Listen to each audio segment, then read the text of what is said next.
pero es una niña de 3 años. Taire, muy buenas tardes. Les damos la bienvenida hoy lunes 27 de noviembre de 2017 a su programa Hablemos de Kevin con Rocío Villar, que se transmite desde Radio Educación Responsiva. Les recuerdo que estamos en línea a través de nuestra página www.educacionresponsiva.com y los invito a que se pongan en contacto con nosotros a través de nuestras redes sociales, Facebook Educación Responsiva, Twitter @e_responsiva, mi Twitter es @Rocío_Villar y también nos encuentran en YouTube como Educación Responsiva. No olviden suscribirse a ese canal.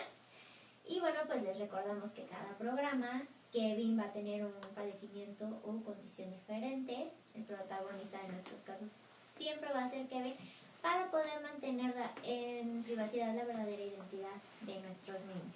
En algunos casos vamos a saber los nombres de nuestros invitados dependiendo de lo que cada uno nos permita. Y bueno, nuestros invitados les recuerdo que por lo general son padres de Kevin o especialistas en el tema.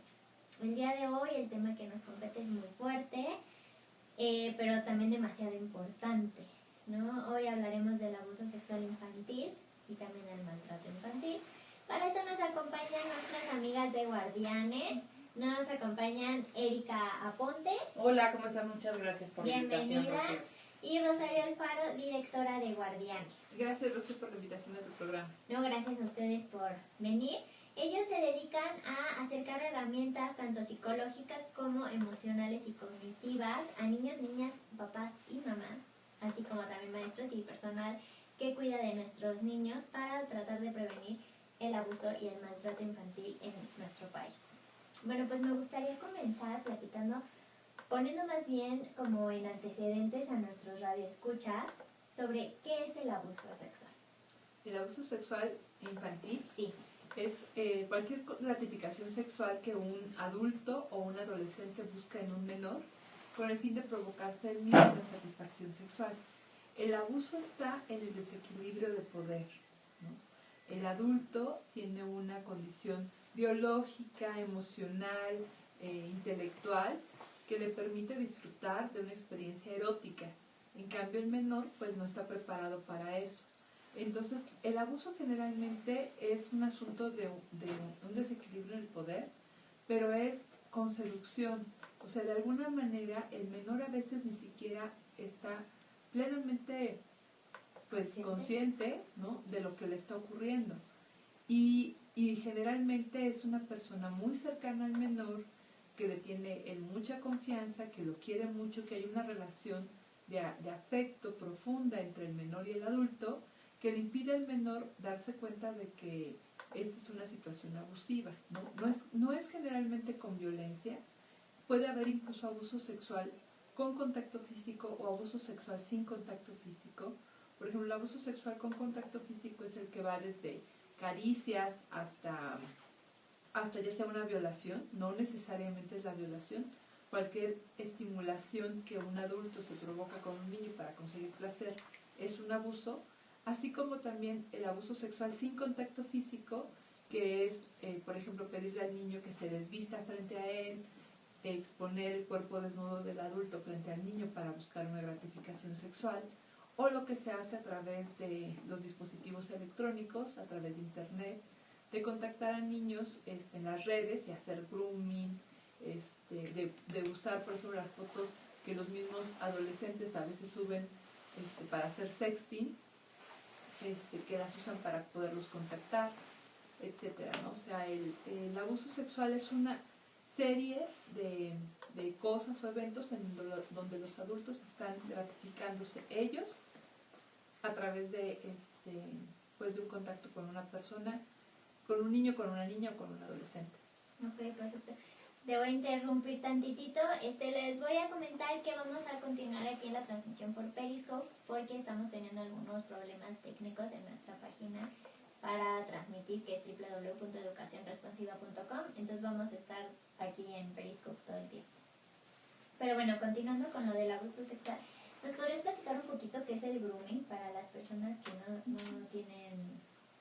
Sí, el grooming es cuando un adulto, haciéndose pasar muchas veces por un menor, va ganándose la confianza de un niño o de una niña en internet, y después de convencerlo varias veces de que es un niño, de tener una relación cercana con él, de escucharlo, le va pidiendo tal vez, por ejemplo, una foto con poca ropa, ¿no? Los niños generalmente, la policía cibernética dice que le toma 14 minutos, 13 minutos a un adulto conseguir una foto con poca ropa de un menor. Y con esta foto lo que el adulto va haciendo es chantajear más al niño o a la niña para conseguir más material en diferentes posiciones, de diferentes maneras. Incluso en algunos casos han conseguido tener sexo real con los niños, citándolos en algunos lugares. Pero, ¿y esto también tendría que ver con la pornografía? O sea, se podría convertir en el momento en el que claro, lo empiezan es que pornografía es cuando ya lo estás vendiendo, o sea, cuando ese material que tú tomas lo usas para distribuirlo, para venderlo, para pasarlo, ¿no? Es grooming solamente cuando la persona está buscando material para él, ¿no? Y, por ejemplo, Save the Children dice que en México en los últimos 2 años hubo 80,000 casos de grooming. Sí, ¿verdad? Sí, 80,000 casos. Y sí, el grooming es esta práctica de un adulto haciéndose pasar por un niño para tener contacto con otros niños, ¿no? Obviamente vía internet, redes sociales, juegos, aplicaciones, ¿no? Hay aplicaciones o juegos que los niños bajan y tienen chats. Y tú, pues, se supone, hay juegos que solamente los papás creamos los perfiles para nuestros hijos porque se supone que solo los niños juegan, ¿no? Por ejemplo, Club Penguin, que es un juego el más conocido, ¿no? Entonces se supone que todos los pingüinitos, se supone, son niños, no puedes poner tu nombre real, tienes que poner ahí el nombre que quieras para tu pingüinito y solo los papás lo estamos usando, se supone.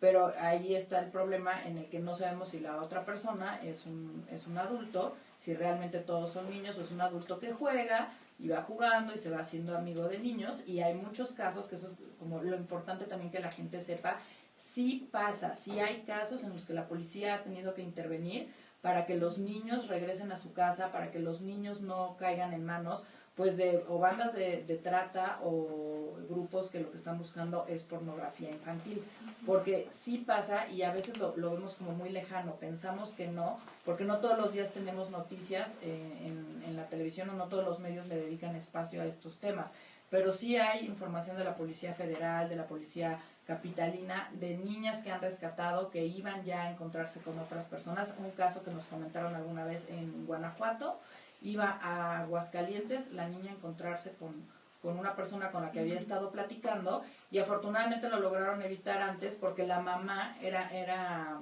hija única, madre que trabajaba todo el día, entonces la niña estaba todo el tiempo en su casa, pero estaba en la computadora, entonces la mamá estaba muy tranquila porque en las tardes mientras ella no tenía que trabajar, la hija estaba en la casa, pero el riesgo ahí estaba porque empezó a contactar a una persona y la mamá se dio cuenta cuando se fue, entonces la pudieron detener a tiempo, pero los niños se van y de repente tenemos pues niños desaparecidos o niños que se convierten que participan en trata o en pornografía, como decía Charo.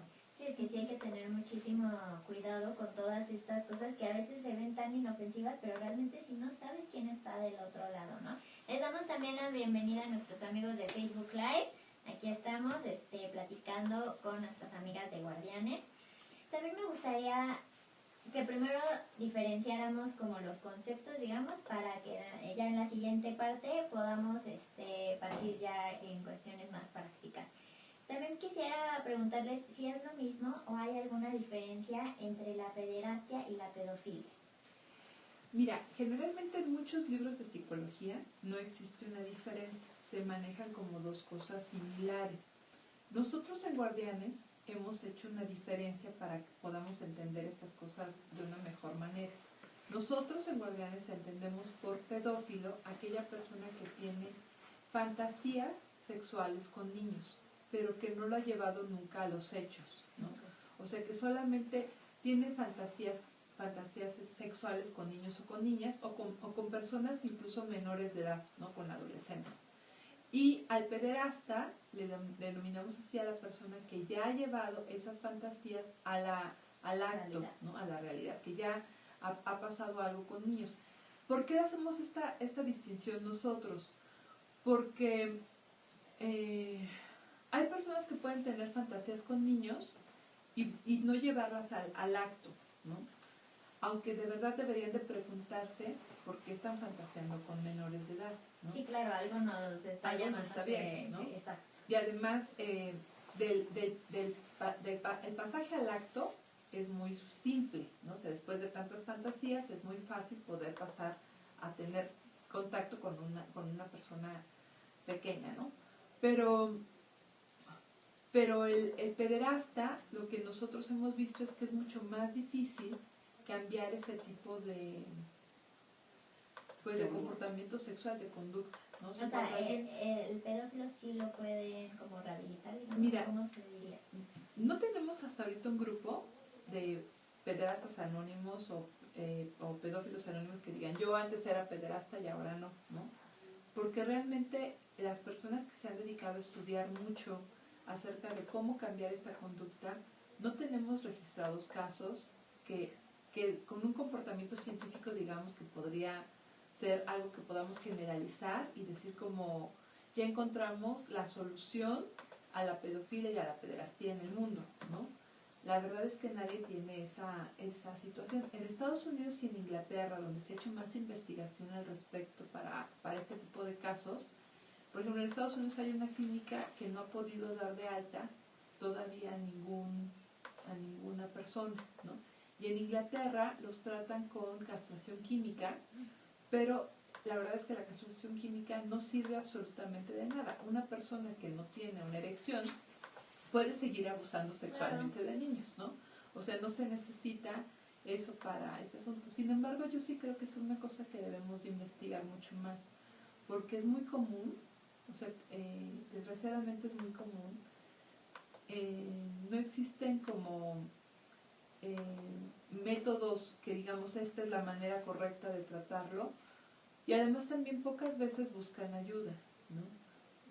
Todavía, por ejemplo, las personas que están en esta parte de la fantasía, ¿no? Y se espantan y dicen, no, es que no está bien que yo esté pensando estas cosas, que yo piense en situaciones homosexuales con niños, con niñas, con adolescentes, o en cosas incestuosas, porque generalmente el abuso sexual ocurre dentro de la familia. Entonces, además, a eso se le agrega un asunto que es incestuoso, ¿no? O sea, cómo estoy teniendo atracción sexual hacia un miembro de mi familia, ¿no? Cuando las personas se cuestionan estas cosas y, por ejemplo, son adolescentes y no lo han llevado a la práctica, si toman una terapia adecuada y están dispuestos ellos a hacer un análisis de por qué les está pasando esto, pues podría tal vez, en algunos casos, en otros no, porque aquí, es que no hay aquí recetas, ¿no? No se puede decir, si pasan estas cosas, siempre van a salir adelante, ¿no? ¿Quién sabe, no? Pero podría ser que haya posibilidad de retornar, ¿no? Pero cuando ya es alguien que ha tenido una vida sexual con niños, es muy difícil. O sea, te digo, no hay un grupo que digamos, pederastas anónimos, recuperados, ¿no? Todos tuvimos algo que ver con un niño y ahora ya somos personas libres de esta situación, ¿no? Al contrario, por ejemplo, en el mundo hay grupos organizados de pederastas, ¿no? Sí. Y que incluso quieren, por ejemplo, que así como se considera actualmente que una preferencia sexual es la homosexualidad, ¿no? Que se considere que la pedofilia es preferencia sexual, ¿no?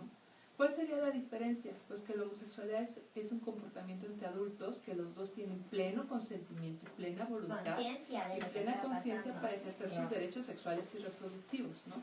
Los niños no es que no tengan derechos sexuales y reproductivos, claro que tienen sus derechos sexuales y reproductivos, pero, y no es que tampoco estén inconscientes, no están preparados biológicamente, no están preparados emocionalmente, no pueden tomar esta decisión de qué hacer, de tener una relación con un adulto, porque la gratificación sexual que el adulto recibe y la gratificación sexual que recibe el niño está muy desequilibrada y entonces se convierte en una relación abusiva, siempre.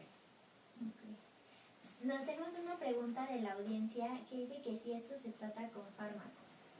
La castración química sí. La castración química es con fármacos, pero la pedofilia no se, o sea, es que no se puede tratar con eso. También, por ejemplo, podemos platicar un poquito del perfil pederasta pedófilo, que es muy difícil también de identificar, por lo tanto también es muy difícil la prevención, porque la prevención entonces vendría como lo que tienen ustedes de su modelo educativo, ¿no?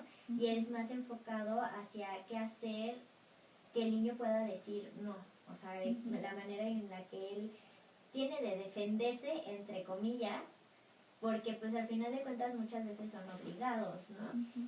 Entonces, bueno, quisiera que me platicaras también un poquito, siguiendo la temática que llevábamos, ¿por qué es tan difícil encontrar a un pederasta o un pedófilo? Porque también, por ejemplo, para entrar a trabajar a una escuela, muchas veces nos hacen exámenes y todo esto sobre personalidad y todo, pero son exámenes que puedes mentir, ¿no? Entonces es muy difícil. ¿Cómo sería? ¿Hay alguna alerta que nos pudiera poner de esta persona puede ser pederasta o puede ser pedófilo con toda esta situación que es tan difícil? Pues mira, más bien lo que pasa es que tal vez culturalmente consideramos que un pedófilo es una persona como un agresor, una persona hostil, una persona oscura, y no tenemos claro cuál es el perfil de un pederasta o de un pedófilo, ¿no? Generalmente una persona que tiene pedofilia es carismática, simpática, tiene muy buen trato con los niños, se lleva muy bien con los niños, es generalmente un hombre heterosexual, generalmente es una persona que está casada, ¿no? Que tiene una pareja. Que nunca te imaginas. Y además, pero yo diría que una característica muy interesante es que tienen personalidades infantiles. O sea, es como si muchas de sus cosas no las pudieran madurar. Yo lo que he podido ver en estos años de experiencia es que un pederasta es como si emocionalmente fuera un niño con deseos sexuales de un adulto. Por lo tanto, su gratificación sexual es mucho más placentera con un niño, con una niña, que con una persona de su misma edad. Porque también tenemos esta idea de, no, pero si es una persona que está casada y tiene una pareja con la que seguramente tiene una vida sexual activa, pues entonces no tendría por qué tener deseos sexuales con un niño o con una niña, ¿no? Cuando en realidad eso no es así. O sea, una persona que está teniendo una vida sexual activa tiene sus deseos sexuales mucho más despiertos que una persona que tal vez su vida sexual no está placentera. Entonces, generalmente por eso el abuso es el papá, el abuelo, el tío, ¿no? Ahora, lo que dices, por ejemplo, de las instituciones educativas, ciertamente no tenemos exámenes psicométricos que nos puedan decir, esta persona es pederasta, ¿no? O esta persona va a ser un agresor, ¿no? Pero sí tenemos exámenes psicométricos que pueden medirnos varias cosas que nos pueden dar, haz de cuenta, a la hora de un análisis, el decir que esa es una personalidad nociva. ¿Y qué tipo de exámenes son? O sea, por ejemplo, los también los psicólogos que trabajan en escuelas. Cuando se hacen exámenes de personalidad, si vemos que es una persona que no respeta límites y que tiende a transgredir límites, ¿no? ¿Límites de qué tipo? Está prohibido tener los celulares de los niños en su teléfono. Es un transgresor aquel que lo tiene, ¿no? Aunque sea el más simpático, el más lindo y lo haga por cuidar a los niños, es transgredir una ley, ¿no? Si es una persona que transgrede las leyes, que además agarra muchísima confianza rápidamente, que es encantador, aunque parezca absurdo, es una persona que no es buen candidato para estar con los niños. ¿Por qué? Porque los niños lo que necesitan es que alguien les enseñe a respetar los límites. Si alguien no puede respetar límites, no podrá estar al frente de un grupo. Además, si a eso le ponemos una personalidad narcisista, ¿no?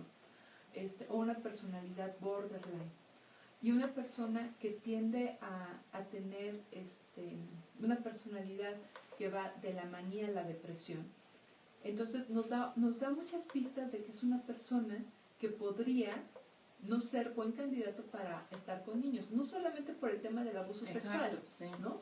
Sino por otros temas que tampoco son los adecuados. Entonces, yo a veces creo, porque yo sí creo que haciendo una buena batería de pruebas se podría quitar a muchas personas que no deberían estar a cargo de niños, ¿no? Pero en realidad culturalmente nos gustan las personalidades infantiles, ¿no?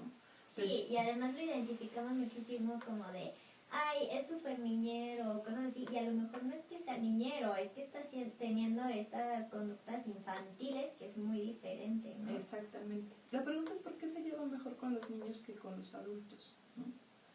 Porque eso la verdad es que no es normal, o sea, es normal que haya personas que tengan vocación para trabajar con niños. Eso quiere decir que les van a poner límites, que los van a enseñar, que los van a guiar, que van a estar bien. Pero llevarse bien con niños es una cosa diferente. No sé si me Sí. Son dos cosas distintas, ¿no? Entonces, si alguien no se lleva tan bien con los adultos, pero se lleva muy bien con los niños, la verdad es que esa personalidad infantil no les va a ayudar a los niños. Entonces, sí podríamos, hacerse cuenta, tener en las escuelas mucho más cuidado. Ahora, en cada escuela debería de tener un protocolo de qué hacer antes, si ocurre un evento, y qué hacer después, ¿no? Y ese protocolo de intervención, yo siempre doy una receta que se oye muy cursi, pero que, digo, si una escuela necesita que les ayudemos a hacer su protocolo, yo con mucho gusto podría mandar a cualquiera de los psicólogos que trabajan con nosotros que son buenos en esto. El protocolo debe ser hecho pensando siempre en el interés superior del niño y hecho pensando en la protección de los menores, cuidando a nuestros niños y a nuestras niñas, y no desde el miedo. Cuando se hacen protocolos desde el miedo, que es generalmente la gente quiere hacer protocolos cuando ya pasó un evento abusivo, ¿no? No teníamos el protocolo y ahora que ocurrió el evento lo vamos a hacer. Entonces lo único que hacen es que sale mucha más gente lastimada, porque entonces se ponen a perseguir a la gente y ahora sí, a ver, tú y tú, vamos a ver tú qué tienes y a ti qué te pasa. Entonces, lo que generan es más miedo en toda la comunidad educativa, le meten miedo a las mamás, a los papás, a los docentes, todo el mundo ya se siente revisado, ya después ya nadie puede tocar a ningún niño ni puede decirle nada porque entonces estamos violando sus derechos, ¿no? Lo idóneo es hacer esto en un momento antes de que pase. O sea, lo idóneo es prevenir y decir, a ver, ¿qué vamos a hacer todos? O sea, cada quien, nosotros en Guardianes decimos que todos somos guardianes y que todos deberíamos de prevenir el maltrato y el abuso sexual infantil. ¿Qué podemos hacer de verdad conscientemente desde el amor, desde el cuidado, desde la educación, desde la protección, para que los niños y las niñas tengan espacios seguros en donde puedan crecer y desarrollarse con una relación sana con los adultos que los rodean, que además estamos intentando todos que los niños tengan estos espacios para que puedan desarrollar sus derechos, para que puedan desarrollar su personalidad, para que puedan desarrollar su sexualidad, para que tengan relaciones afectivas profundas y sanas, y para que cuando llegue el momento adecuado de descubrir la sexualidad en una relación amorosa, la descubran sin miedo, la puedan disfrutar. O sea, la sexualidad es una energía de vida maravillosa, ¿no? Y que justamente el mensaje que le debemos de transmitir a los niños es que la sexualidad es la mejor energía para crear, ¿no? Y para crear vida sobre todo, ¿no? No me refiero solo a bebés, sino a todas las cosas que dan vida, ¿no? Cuando hacemos protocolos desde el miedo, la verdad es que en el fondo los más dañados son los niños, porque les mandamos un mensaje de que la sexualidad es horrible, sí, de que es algo negativo, es algo malo. Es algo malo, es algo sucio, es algo feo, es algo que además que si te pasa algo ya te dejaron una horrible huella para toda la vida. Y muchas veces que dejamos el mensaje de que eso hay que taparlo, ¿no? Y claro, eso no. Claro, y que además hace cuenta, o taparlo o cuando ya ocurrió, hace cuenta, si no lo tapamos y ya ocurrió, necesita mucha terapia, mucho tratamiento y mucha cosa para poder salir adelante, porque ya quedaste como un producto dañado, ¿no? Sí, claro. Cuando el ser humano es súper resiliente y un abuso sexual infantil no tiene por qué marcar la vida de nadie, ¿no? Ni de los papás, porque la verdad es que tu hijo o tu hija sufra abuso es una cosa para los papás profundamente dolorosa, difícil. Hay muchos que no lo soportan. Hay parejas incluso que se divorcian porque sus hijos tuvieron estas situaciones de abuso. Y que es necesario como acompañar a la familia integralmente, ¿no? Acompañar y ver qué se puede hacer en esas situaciones, porque el abuso es solo un síntoma. Es un síntoma de muchas cosas, ¿no? En donde tenemos una persona que lo padeció, pero una comunidad que lo sufre, ¿no? Entonces, lo que se tiene que ver es qué se puede hacer con este asunto. Y también ahí se pueden prevenir muchas cosas. O sea, ya pasando el abuso, se pueden prevenir cosas para que no se perpetúe, para que no se siga repitiendo, para que no vuelva a pasar, ¿no? Y también es qué vamos a hacer después. Porque sí existe una vida después del abuso sexual, ¿no? O sea, no es que ya tu vida se acabó con un abuso sexual en la infancia. No, la vida sigue. Y entonces hay que reparar esto que ocurrió, pero desde un asunto amoroso, ¿no? Desde una parte comprensiva y no desde el miedo, ¿no? Cuando nos pasa algo y reaccionamos desde el miedo, hacemos mucho más daño, ¿no? que tal vez si no hiciéramos nada. Claro.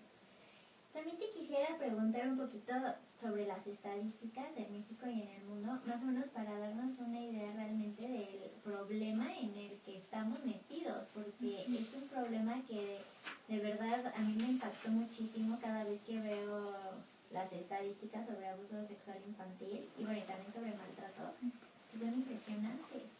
Sí, pues mira, yo creo que tanto Erika como yo te podríamos contar ahí varias cosas. México siempre está en los primeros 3 lugares de abuso sexual infantil. No te podría decir si somos el primero, el segundo o el tercero, pero cualquiera de los 3 está muy mal, con Estados Unidos y con Portugal. Y entre los países de la OCDE. Ajá. O sea, no en todo el mundo, porque puede ser que haya países africanos, otros países que no pertenecen, que puedan tener más situaciones de estas, ¿no? Pero entre los países de la OCDE, nosotros somos de los primeros 3 lugares en el mundo. Y también somos el primer productor de pornografía infantil, de pornografía en general, y somos, también producimos demasiada pornografía infantil y somos los segundos consumidores en el mundo de pornografía infantil. Ahora, todas estas estadísticas son números negros que se les llaman porque no hay cifras oficiales, ¿no? Sí, muchos casos no se denuncian. Muchos casos no se denuncian. La forma en que lo mide una institución a otra varía, de un país a otro varía, ¿no? O sea, hay países que tienen mucho más desarrollados sus instituciones y los mecanismos para poder decir y definir cuántos niños, cuántas niñas en este año y que sean realmente los casos reales, ¿no? Nosotros, por ejemplo, como tú comentas, a lo mejor este año vemos un aumento en las denuncias, pero no sabemos si es un aumento en las denuncias porque aumentaron los casos o porque hubo una campaña de gobierno o una campaña de una empresa privada que hizo que la gente se atreviera a denunciar, ¿no? Por ejemplo, este año hemos escuchado mucho la campaña de la CONAPO. Entonces, tú puedes verlo hasta con los niños que de repente ellos dicen frases de esta campaña tan fuerte que estuvo circulando en radio, en televisión y demás. Entonces, lo que no sabemos es si se atrevieron a hablar más, si más papás se atrevieron a llevar a sus hijos a denunciar, a hacer algo, o los casos aumentaron. Es muy engañoso, ¿no? Porque a lo mejor el año pasado hubo menos denuncias y pensamos que el año pasado pues el abuso bajó y no, resulta que los casos ahí están, pero las denuncias, si lo queremos medir vía denuncias, pues entonces si este año tuvimos una campaña, si este año pasó algo, como el caso del Kinder Matatena hace un año que hizo que la gente hablara más del tema, los medios voltearan a verlo, pues entonces a lo mejor encontramos más denuncias. Entonces son cifras que varían mucho, que por eso fluctuamos de un número a otro, pero lo importante y triste al mismo tiempo pues es quedarnos con esto de que sí estamos en un primer lugar o que siempre estamos entre los 3 primeros lugares hablando de abuso y maltrato infantil. O sea, la OCDE no solo habla de abuso sexual, habla de maltrato y de muerte de menores de 14 años en nuestro país de forma violenta. Entonces, esto habla pues de que estamos haciendo algo mal como sociedad, como decía Charo, porque todos debemos de protegerlo. El otro día entrevistó un reportero a Charo de Grupo Asir y me dio mucho gusto escucharlo porque dijo, a lo mejor muchos de nosotros no tenemos hijos, pero somos tíos, tenemos niños a nuestro alrededor, porque es la idea que nosotros queremos transmitir, ¿no? O sea, no me preocupo solo cuando le pasa a mi hijo, me preocupo porque yo tengo sobrinas, porque tengo nietos, porque tengo ahijados, porque tengo amigos que tienen hijos, ¿no? Entonces todos deberíamos de preocuparnos porque los ambientes en los que se desarrollan los niños no sean tan violentos. La OMS, la Organización Mundial de la Salud, estima que una de cada 5 mujeres y 1 de cada 13 hombres fueron víctimas de abuso sexual en su infancia. Entonces, teniendo esta estadística mundial de 1 de cada 5 mujeres y 1 de cada 13 niños, en México estaríamos hablando de que hay 4.5 millones de niños vulnerables a sufrir abuso infantil. Se habla de que 25,000 casos al año se dan en nuestro país. Esos 25,000 casos al año, si tú los traduces por hora, son prácticamente 3 niños que cada hora en México sufren abuso infantil. Abuso en sus diferentes formas, como dice Charo, ¿no? No solo es la penetración, no solo es la violación, porque hay quien solo quiere creer o solo entiende que el abuso es esto, cuando, como decía Charo, es tocamientos, ¿no? Generalmente en los niños son tocamientos porque su cuerpo no está preparado, entonces es tocamiento de los niños, masturbación frente a los niños, ver pornografía con ellos, exponerlos a que ellos vean relaciones sexuales, ¿no? Porque esto le da gratificación al adulto, penetración pero de objetos o de dedos, sexo oral, ¿no? Casos en los que los niños les hacen sexo oral a sus cuidadores, a sus familiares que en teoría están cuidándolos, y pues ahí no hay una huella en el niño, porque el niño lo que hizo pues fue practicarle sexo oral a otro adulto, y ahí tú no vas a encontrar una huella física en el niño, pero ahí está habiendo abuso, ¿no? Entonces, lo fuerte es que las cifras nos dan un estimado de lo que creemos que es el problema, y son cifras muy, muy altas, sí. Y es un tema que si le rascas tantito, te encuentras un caso aquí, un caso allá, un conocido acá, alguien que pues en mi casa también me acuerdo que en la infancia el tío fulanito era el que todo el mundo le huía, ¿no? O se contaba, o se decía, bueno, ahorita que está el tema de actrices, actores, y demás, pues son casos que vienen y que tienen, sí, y que tienen su origen también en este tema del machismo y del abuso, que es un tema que no se trata en el mundo, ¿no? Charo siempre nos dice que el enemigo más grande es el silencio, porque la mayoría de todos estos casos la gente se los calla, los niños lo guardan, y hasta 20, 30 años después mucha gente confiesa o puede compartir que fue abusada. Sí, no, es que eso es impactante, y además permiten también que siga pasando, ¿no? O sea, y es como casi ser cómplices. Pero es que, mira, por ejemplo, ahorita lo que estamos viendo con este fenómeno social de que muchas personas están declarando que en sus trabajos, en sus profesiones, en sus lugares donde convivían, alguien abusó de ellos, y eran adultos cuando esto ocurrió, ¿no?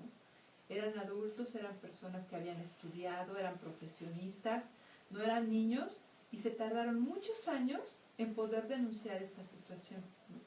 Yo quisiera invitar a tu auditoría a que reflexione si a un adulto le cuesta trabajo elaborar que esto le ocurrió, si se siente además también un poco culpable porque siente que lo permitió, que nunca es así, ¿eh? O sea, siempre hay una situación de un desequilibrio en el poder. O sea, por ejemplo, la situación, si una actriz dice, el director, el productor me pidió tener sexo, y nosotros decimos, ay, pero ¿por qué? ¿Cómo es posible? ¿No? Pues ella también quería, ¿no? O sea, seguro quería subir, su papel, ¿no? Ajá, y quería escalar. No, hay una situación de un desequilibrio en el poder. O sea, en cualquier trabajo a esa situación se le llama moving, ¿no? O sea, que tú estás haciendo acoso en tu lugar de trabajo y que aprovechas tu jerarquía laboral para conseguir gratificación sexual. Bueno, en el caso de los niños, eso es todavía mucho más grave, porque el niño o la niña no entienden lo que están pasando. Hay niños que ellos no dicen, saben, o sea, ellos no están conscientes de que están siendo abusados. Exacto, es que, de que eso está mal. Tú puedes, un niño, imagínate una niña o un niño de 4, de 7, de 8 años, de 10 años, ¿no? Que tiene un tío, un abuelo, un papá, que la abraza, la acaricia, le acaricia sus genitales, y que tal vez le dice, esto hacen todos los abuelos con sus nietas, esto hacen todos los papás con sus hijas, esta es la forma en que las nenitas quieren a sus hermanos, ¿no? Un niño piensa, pues esto es normal, o sea, mi abuelo, mi papá, mi tío, mi hermano me quieren. Claro que eso no tiene por qué, y yo lo quiero, además tengo un aprecio por esta persona. Además, el abuso no se da, haz de cuenta de que de un día a otro ya estás haciendo una situación abusiva. Empieza por caricias, por contacto físico, por besos, por abrazos. Y los seres humanos necesitamos cariño y necesitamos contacto físico significativo. Es más, tenemos mucha hambre de contacto físico, ¿no? Entonces llega alguien que te brinde ese contacto físico, cuando tal vez, aunque tengas una familia muy amorosa y muy buena y muy linda, el contacto físico no es tan adecuado, pues cualquier persona va a aceptar esa situación porque a todos nos gusta, ¿no? O sea, que alguien piense, si no te gusta que alguien te acaricie, que alguien te abrace, que alguien te bese, pues a todos nos gustan los abrazos, los besos, las caricias, ¿no? Y para un niño es muy fácil irlo envolviendo y irlo convenciendo de que eso está bien. Muy fácil, ¿no? Es más fácil de lo que la gente cree. Después, además, los niños cuando crecen tienen esa sensación de no saber si fueron culpables, si fueron víctimas, o si estaban ahí porque ellos mismos habían consentido esa situación. Eso hace que se guarde esto en secreto mucho tiempo, o sea, un tiempo que es el que yo elaboro, que esto me pasó, ¿no? Y que no estuvo bien. Y ya puede estar incluso lleno de síntomas, ¿eh? O sea, puedo tener todos los síntomas del abuso sexual infantil, haber cambiado de carácter, tener trastornos de la alimentación, trastornos del sueño, tener problemas de neuresis, de encopresis, o sea, puedo tener miles de situaciones y el niño sigue creciendo sin darse cuenta. Además, sigue creciendo generalmente con el abusador ahí, ¿no? Entonces, y además después piensa, bueno, y si yo digo esto, cuando ya se da cuenta que es un abuso, luego sufre por revelar el secreto, porque se van a sufrir terceras personas, ¿no? Va a sufrir mi mamá, va a sufrir mi abuelo, va a sufrir mi abuelita, va a sufrir esta persona de mi familia que cuando se entere qué van a hacer, ¿no? Generalmente una víctima busca proteger a otros. ¿Por qué? Porque la protección que está buscando para sí mismo y la protección que está necesitando que se le dé a él, como no se siente digno, valioso y demás de merecer la protección, la proyecta hacia afuera, ¿no? Entonces va a empezar a proyectar que los demás necesitan cuidado. Y por ejemplo, ¿no podría darse también el caso contrario de que, no sé, el abuelo le esté haciendo caricias inapropiadas y todo al nieto y que el nieto a su vez haga lo mismo o repita esta conducta con el hermanito También chiquito? puede ser, claro. Mira, de hecho, por ejemplo, me gustaría aclarar una cosa que pasa entre los niños, que es la diferencia entre juegos sexuales y abuso sexual infantil. Los niños generalmente entre los 4 y los 7 años de edad practican algo que se llama juegos sexuales. Todos, es más, hicimos juegos sexuales, ¿no? ¿Qué es juegos sexuales? Juegos sexuales no es jugar a tener relaciones sexuales. Juegos sexuales va desde jugar al doctor, ¿no? Que entonces vamos a jugar al doctor, ¿no? Entonces yo soy la doctora y los voy a revisar a todos, y entonces quítense todos la playera porque los voy a revisar, ¿no? Porque los niños están queriendo descubrir el cuerpo de sus pares, ¿no? Y además les causa mucha curiosidad el saber que hombres y mujeres somos diferentes y que físicamente tenemos cuerpos distintos, ¿no? O jugamos al papá y a la mamá, ¿no? Tú eres el papá, yo soy la mamá, y entonces nos vamos a... ¿Qué hacen los papás? Ay, pues los papás se dan un beso. Se dan un beso, ¿no? Sí. O los papás se toman de la mano. O los papás, yo he visto que mis papás se duermen desnudos. Ah, pues hay que dormirnos desnudos, ¿no? Porque estamos jugando al papá y a la mamá, ¿no? Incluso te cuento nos vamos a dormir desnudos. Si son dos niños que tienen 4 o 5 años y que los dos están jugando, es niño y niña, no es un abuso sexual, es un juego sexual. Es más, en los kinders, por ejemplo, esa suena es muy, muy común, que los niños incluso hasta se esconden, se van a los baños o se van atrás de un coche y dicen, a ver, yo te voy a enseñar mi colita y tú me enseñas tu colita y vamos a ver por qué está diferente, y a ver, yo te toco y tú me tocas, ay, mira qué chistoso y qué se siente tener uno de estos, yo no tengo, ¿no? O sea, los niños tienen mucha curiosidad por su cuerpo, por sus genitales y por el del otro, ¿no? Esos juegos son normales, no es abuso sexual, no es que los niños estén haciendo cosas horribles. Se convierte en un abuso cuando generalmente un adulto los ve y entonces los regaña y les da una sentencia así tremenda de que eso estuvo horrible, ¿no? Lo que se debe hacer cuando uno se encuentra a los niños en este tipo de situaciones, pues es decirles obviamente y explicarles después que tus genitales nadie los debe de ver ni tocar, que no se los debes de estar enseñando a todo el mundo, que entiendes perfecto que se tenga curiosidad, ¿no? Si eres la mamá o el papá, que es más que si tienen curiosidad que te pregunten a ti, que tú les vas a explicar y que les vas a dar el nombre correcto de las partes del cuerpo. Ay, sí, eso también creo que es súper importante que toquemos esa parte de los nombres correctos, porque sí. También, por ejemplo, nosotros conocimos un caso que a mí se me hace un caso horrible, de un kinder donde el prefecto le decía a los niños que acariciara a su gatito, cuando que su gatito era el pene. Y los niños, como siempre tenemos este tabú de que no les enseñamos que esto se llama pene y esto se llama vagina. O vulva. Exacto. O sea, nunca les decimos, o sea, siempre es que hay de la colita, que no sé qué. Pues llega una persona extraña, les dice que el gatito, y entonces los niños llegaban a su casa y les decían, es que el gatito del señor no sé qué me da miedo. Y los papás mismos les decían, no le tengas miedo, es un gatito. Claro. Es que me dice que lo acaricie, sí, acarícialo. Sí, entonces, y los niños estaban diciéndoles a sus papás que estaban siendo abusados. Claro. Y los papás no entendían por no llamar las cosas por su nombre. Y mira, yo un caso contrario, para poner el ejemplo, también un kinder, un niño le dice a su mamá, es que probé el pipí de Juanito. Y entonces, pues, por supuesto, la mamá así de, ¿cómo? Sí, fuimos al baño y yo probé el pipí de Juanito, o chupé el pipí de Juanito. Entonces, bueno, van a la escuela y entonces la escuela así de, no, pero de verdad, a ver, mire, y entonces van con la psicóloga, va con Juanito y va, dice, oye, ¿que tocaste el pipí de Juanito? Sí, o la pipí de, no, el pipí de Juanito decía. Y entonces, entonces sí, pero ¿por qué? Pues es que tenía curiosidad, ¿y dónde? En el baño. Entonces fuimos al baño, él hizo pipí y yo metí mis manos y la probé. Entonces el niño hablaba de la pipí, o sea, se tomó la pipí tal cual, ¿no? Entonces, bueno, todo quedó en una anécdota entre comillas divertida, porque además cuando le explican al papá que llega a recoger al niño, el papá le dice, sí, a mí ya me había dicho Kevin, ya me había dicho, y yo sí entendí perfecto y sí me explicó que fue que probó la pipí, ya le dije que no la pruebe. Pero la mamá, pues la mamá cuando le dijo, probé o chupé el pipí, entonces la mamá pensaba que hablaba del pene del niño, por esto de el pipí, la pirinola, el pajarito, ¿no? El gatito, entonces sí, ese es otro tema. Exacto, y tenemos que quitarnos también ese tabú, que Claro, aunque sean chiquitos, claro. o sea, tenemos que decirles. Es que si a los niños les decimos que esto se llama nariz y que esto se llama ojo y que esto se llama frente, ¿por qué nos da miedo decir esto se llama pene, esto se llama testículos, esto se llama vulva, lo que tienes adentro se llama vagina, esto que tienes es un clítoris? O sea, si les explicamos las partes del cuerpo por su nombre, y si les explicamos que hay partes del cuerpo que no deben de tocar por muchas razones, o sea, por higiene, claro. por higiene, porque no está bien visto que nos estemos rascando nuestros genitales públicamente, ¿no? Que no tiene nada de malo, o sea, también no se entiende que cuando le hacemos más morbo, cuando le ponemos más sobrenombres, eso genera mucho más tabú y más miedo en los niños de que nos hablen de que ellos mismos se tocan o de que alguien los tocó.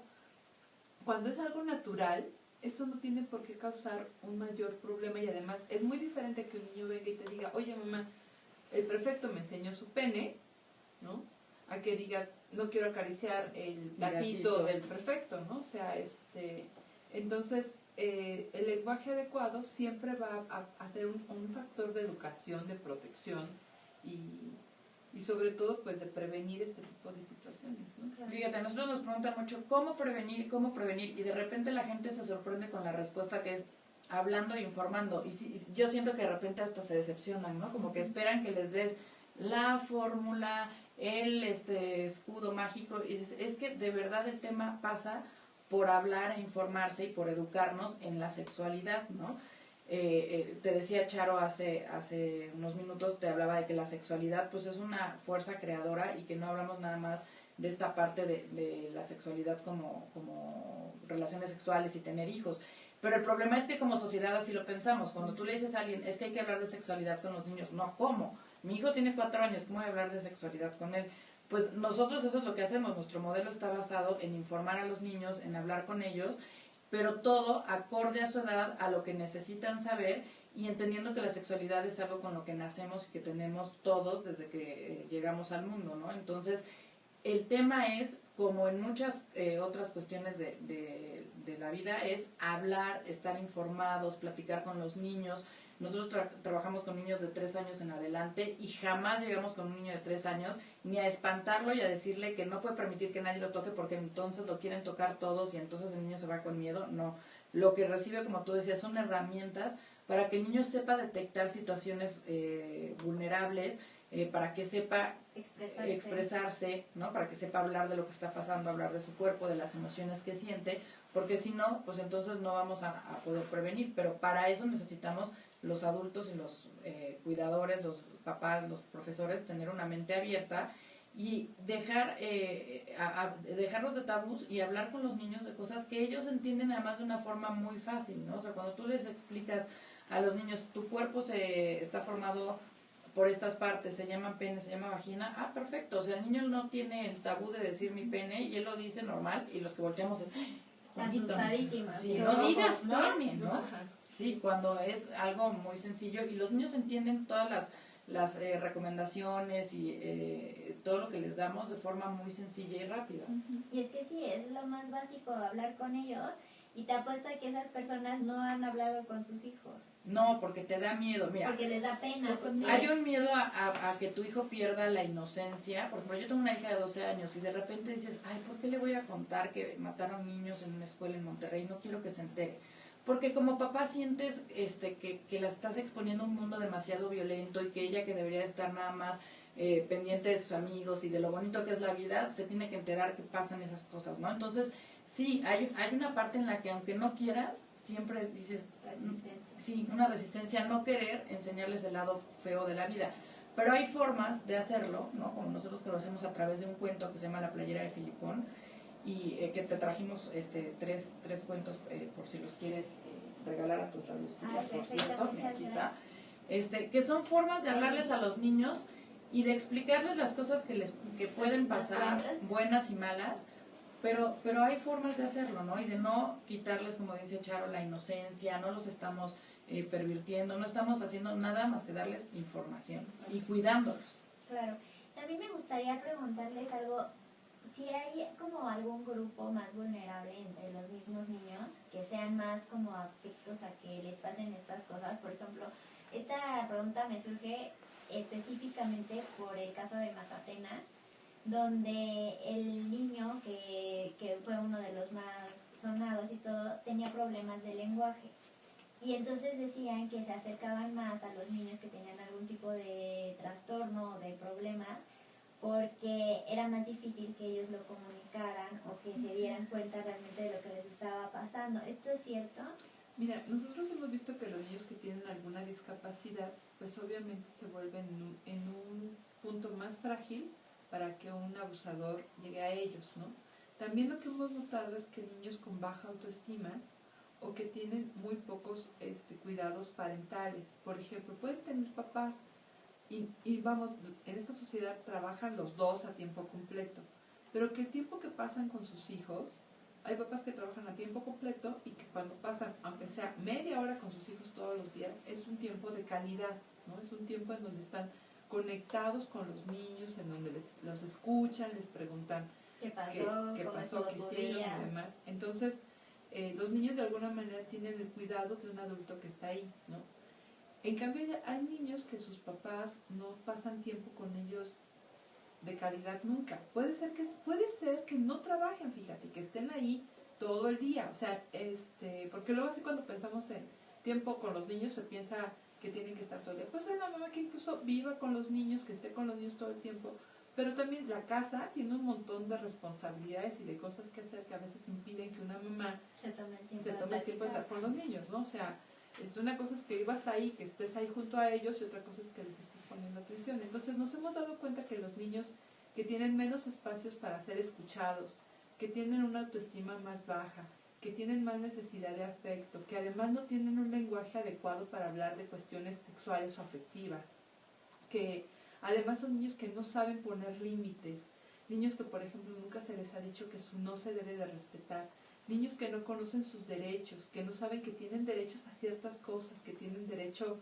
pues a la educación, al buen trato, a una cultura de paz, que sus intereses son importantes, que deben de ser escuchados, pues es mucho más fácil y más vulnerable que les ocurra algo, ¿no? También cuando son más chiquitos, o sea, siempre pensamos que el abuso sexual va generalmente a niños más adolescentes o más en la pubertad, pero al contrario, nosotros lo que nos damos cuenta es que cada vez el abuso va hacia niños más pequeños, incluso a bebés, ¿no? Entonces, y además podemos pensar que a un bebé no le afecta, pero lo que se ha visto es que la primera infancia, que es de 0 a 3 años de edad o de 0 a 5 años de edad, son los momentos en que el cerebro se está formando y que cualquier cosa que le afecte deja secuelas para toda la vida, ¿no?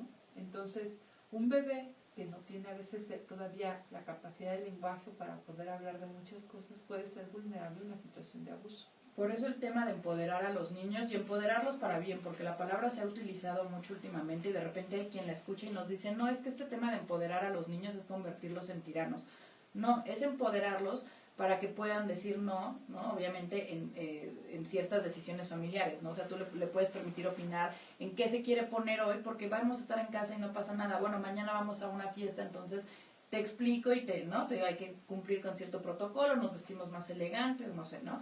Entonces hay que empoderar a los niños por eso, porque los niños más vulnerables son justamente, como decía Charo, los niños más ávidos de afecto, los niños con una autoestima baja, los niños que están solos, los niños que se sienten necesitados de afecto. Claro.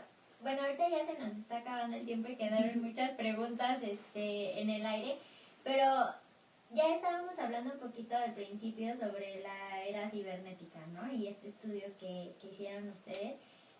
Me quedo con una pregunta de cómo podemos estar al pendiente de los niños en las redes sociales, porque desde muy chiquititos ya empiezan a abrir que Facebook, que Twitter, etcétera. ¿Y cómo podemos estar al pendiente sin que esto implique que se aíslen socialmente? Porque también... No podemos... sí. Exacto.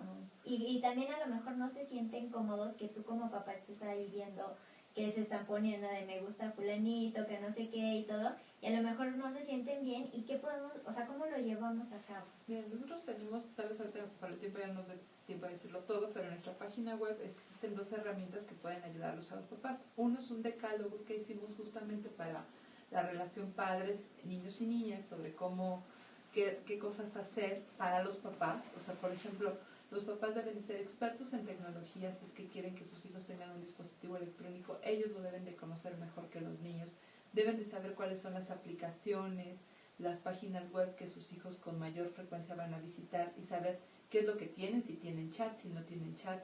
Deben de intentar que los niños no adelanten su incursión a las redes sociales, que respeten la edad mínima para que se pueda entrar a una red social.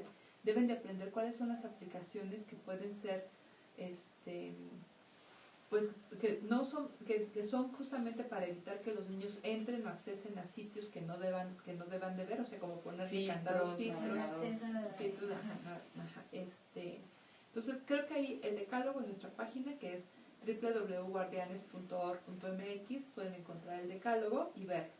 Y sobre todo creo que una cosa que les va a hacer más útil es el contrato, que tal vez el que nos quiera platicar. Sí, el contrato, hicimos un contrato que hay en todos los países, es un contrato, un acuerdo, mejor dicho, nosotros lo queremos manejar como un acuerdo entre padres e hijos para el uso de internet y de los dispositivos. Y esto te da el pretexto ideal para empezar a hablar con tus hijos, porque otra vez, ¿qué tenemos que hacer? Hablar con nuestros hijos. Yo tengo una hija de 12 años que me pidió abrir una cuenta de Instagram. Y entonces, ok, la vamos a abrir ¿con qué condiciones? Es una cuenta privada, no subes fotos tuyas, o si subes fotos tuyas, pero solamente de este tipo, no puedes seguirte a ningún adulto, yo tengo que revisarla, tengo que saber tus contraseñas. Y hoy me decía ella justamente, mamá, voy a confiar en ti, porque me contó un tema de que si el niño o la niña me gusta, mi amigo, voy a confiar en ti en que no vas a ver mi foto o mi mensaje, porque está en un dispositivo que no tiene control, que no tiene contraseña y que usamos todos en casa. Entonces, que cualquiera puede entrar. Me dijo, voy a confiar en ti en que no vas a entrar a ver lo que te acabo de contar, ¿no? Entonces, ese acuerdo es lo que tiene las obligaciones o responsabilidades por parte de un niño y las que como papás también vamos a tener en cuenta, y va cambiando conforme a la edad. Entre más grandes, pues puedes permitir a lo mejor ya no saberte sus contraseñas, pero a cambio pues seguimos teniendo el dispositivo en las noches afuera del cuarto, nunca se lo llevan al cuarto, nunca mandar fotos.